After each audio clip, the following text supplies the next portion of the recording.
दोस्तों एक वर्ड है कबा, बड़े काफ से है, बड़े काफ बे और अलिफ, बड़े काफ ज़बर क, बे अलिफ ज़बर बा, कबा। ठीक है, और इंग्लिश में लिखे तो क्यू से लिखेंगे क्योंकि क्यू की आवाज़ क होती है, बे और ए, बी और ए, कबा।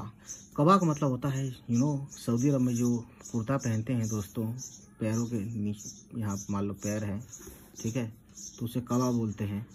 शेरवानी से थोड़ा डिफरेंट होता है ये, ठीक है ना गाइस, है ना। अचकन भी बोल देते हैं, चौगा भी बोल देते हैं, लेकिन दोस्तों मेरा कहने का मतलब समझ गया ना। यहाँ पे मान लो आदमी का चेहरा है ना, और यहाँ पे दोस्तों हाथ है। ओ नो गाइस, कैसा बनाया मैंने, बहरहाल जैसा भी था समझाने के लिए था जल्दी जल्दी में। ठीक है, तो दोस्तों कुछ चीज़ें शॉपिंग करने के लिए हैं यहाँ, है ना, उसको भी लें।